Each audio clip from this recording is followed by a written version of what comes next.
I've always had a lot of dreams, interests, passions, whatever you wish to call it. Probably too many for my own good. One of my very first ones was acting. I wanted to play characters that would move people the way I had been moved. I dreamt of one day seeing my face on the big screen. I would go on audition after audition, study script after script, send in self-tape after self-tape, and I did get a few small jobs.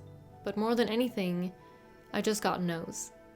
No, after no, after no, after no. And mind you, in acting, it's oftentimes not even a no. It's just complete silence until you start to figure out that enough time has passed, so they must have moved on with someone else.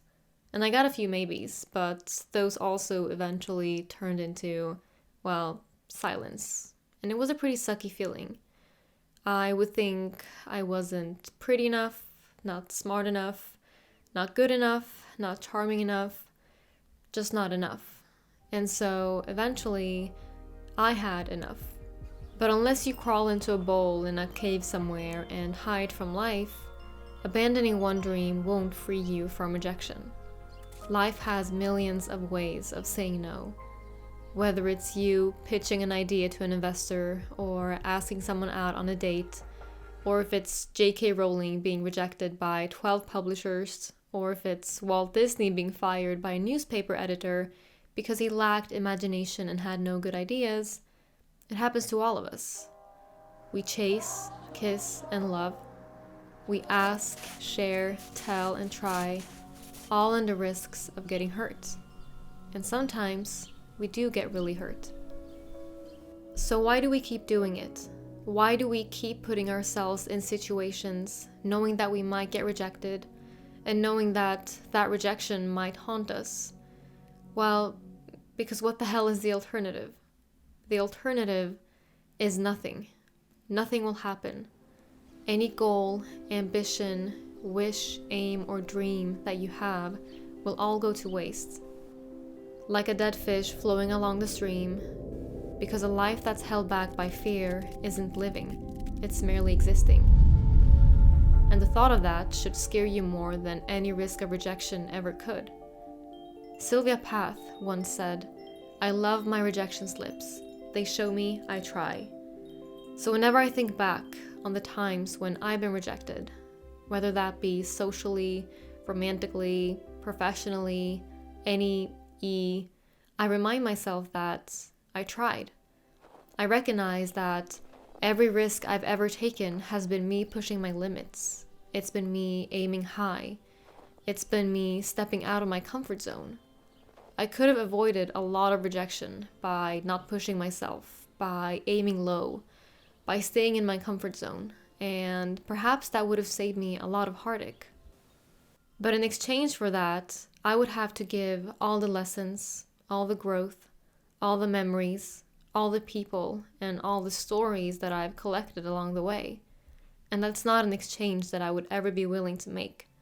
Now, rejection is still tough, and I'm not trying to romanticize it.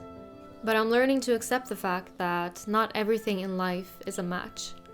I mean, can you imagine a world where all human beings are suited for each other and where everything just fits perfectly for everyone?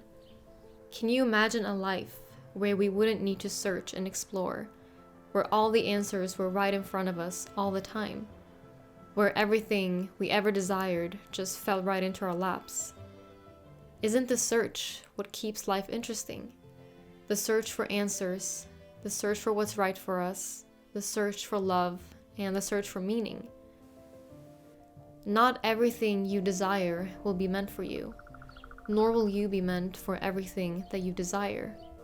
The job you didn't get, the idea that got turned down, the friend that stopped reaching out, the person who left you heartbroken, we tend to see it as them not wanting us, like we weren't good enough for them. And perhaps that's true. But more often than we know, that rejection saved us from something. That rejection redirected us to someplace better, perhaps a place we haven't reached yet. It might be timing, it might be skill, it might be for a reason we haven't found yet.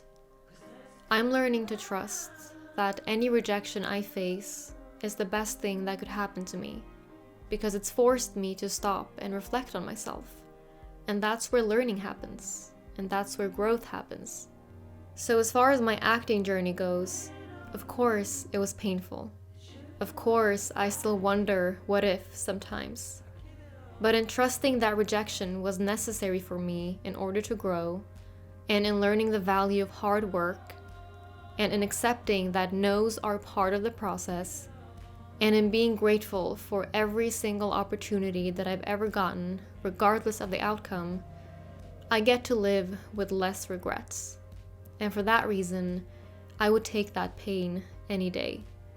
Because, again, what the hell is the alternative?